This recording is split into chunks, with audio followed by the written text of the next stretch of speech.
flow through my eyes, but still the days, they seem the same. And these children that you spit on as they try to change their world are immune to your consultations. They're quite aware of what they're going through. Changes. Don't tell them to grow up and grow out of it. Changes. Turn and face the strange. Where's your shame? You've left us up to our next end. Time may change me, but you can't trace time. Thank you for joining me in today's webcast. This is the first in a series, hopefully, of webcasts that I'll be doing for Transparent Change. My name is Sean Carlson. I am an Enterprise Transformation Advisor.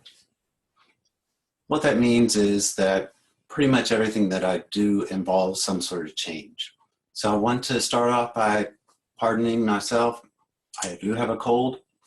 I'm trying to get over it, and my voice will come and go but we'll try to keep my keep my voice loud and pardon the coughing. So like I was saying, in every role that I've had throughout my career in the software industry, there's always been a theme of change running through it. Sometimes it's not so easy to manage that change. Change is difficult. Change is hard. Change comes in all forms. The thing about change, though, is that without it, we're dying. So the change is always occurring. One thing that I've noticed that happened to me, that it even has a name now, and that name is a true north growth hacker. Now, Sean Ellis coined this phrase a few years back because he was having a difficult time finding a particular type of person that he was wanting.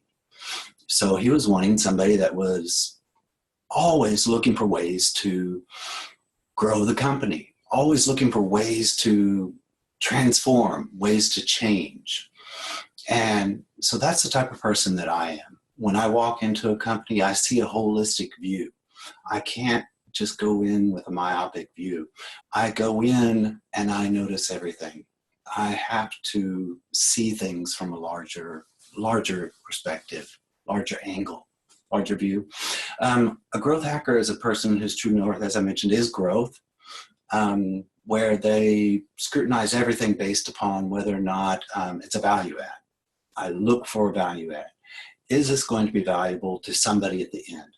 Are they willing to pay for it?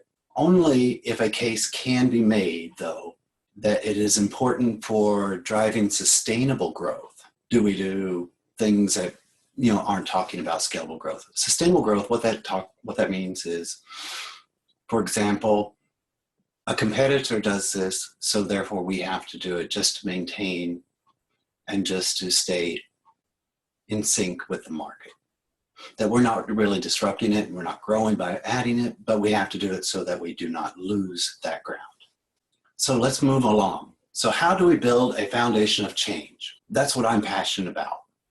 If there's a foundation that we build based on the fact that we're always changing, then change isn't a big thing. Change happens every day. Yeah, so we go and we move with it. It's like Agile to the extreme, but Agile for the world. You see the change, you adapt, whether it's disruptive or whether it's not.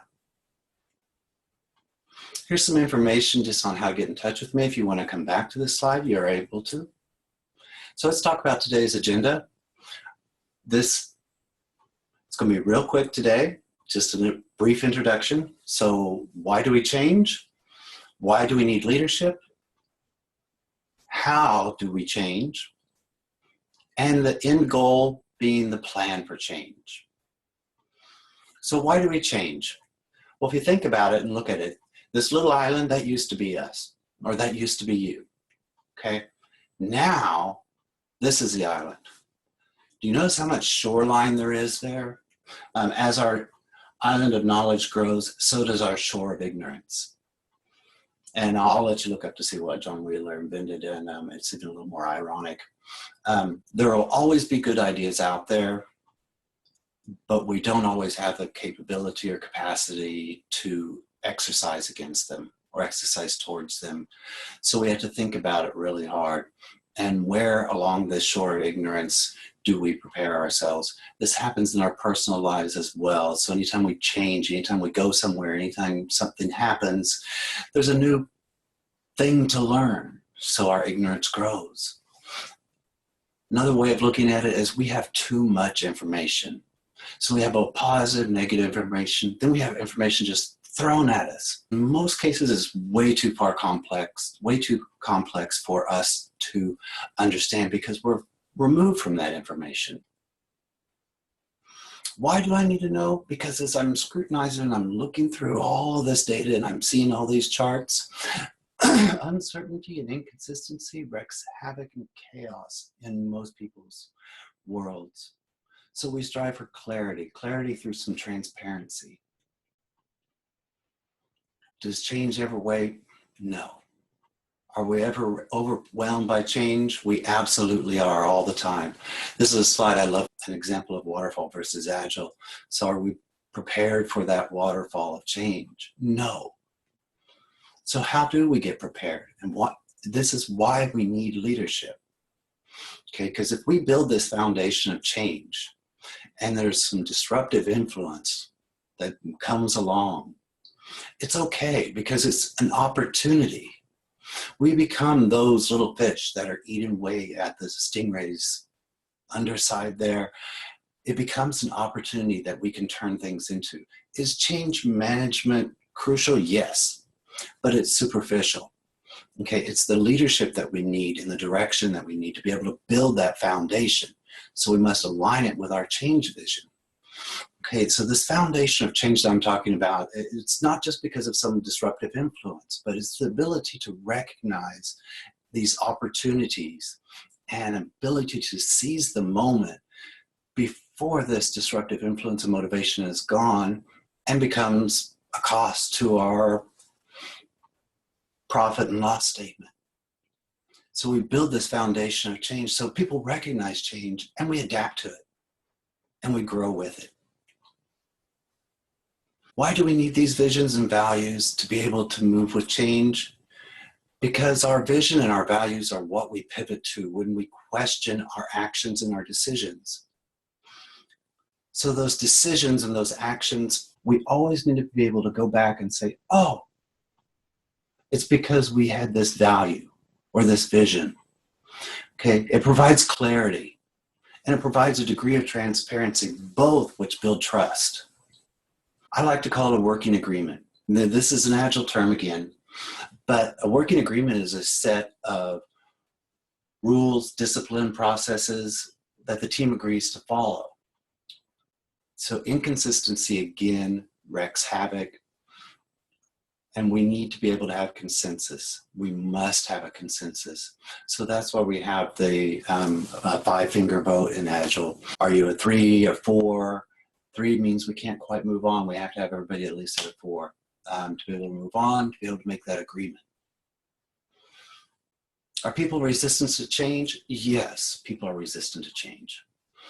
The best way to address it is not to ignore it.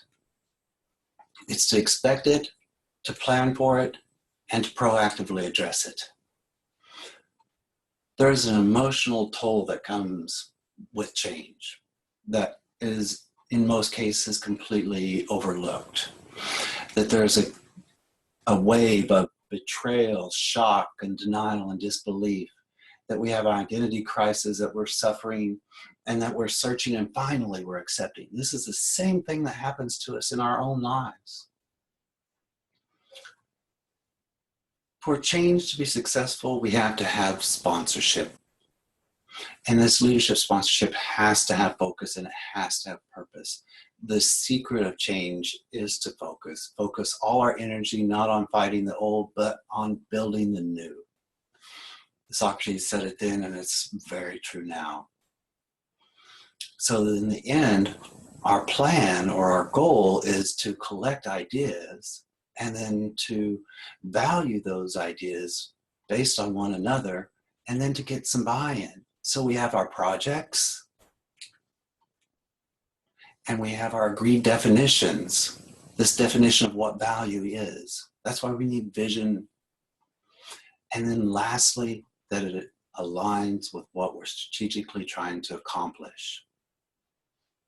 Now, there is no need to worry. Your coach is here. We have our plan. We have our change manager. We have our work-life coach, someone to vent to. And then we have the coach to help you through. Thank you. Have a great day.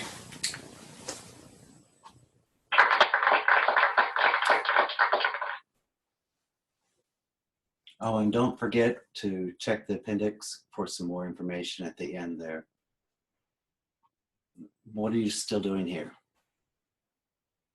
Oh, I know what you're waiting for. Just like my last 5 Scrum teams, the stand-up isn't over until Sean says the magic words. Okay, everybody, have a great day.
I still don't know what I was waiting for, and my time was running wild. A million dead-end streets, and every time I thought I got it made, it seemed the taste was not so sweet. So I turned myself to face me, but I've never caught a glimpse of how the other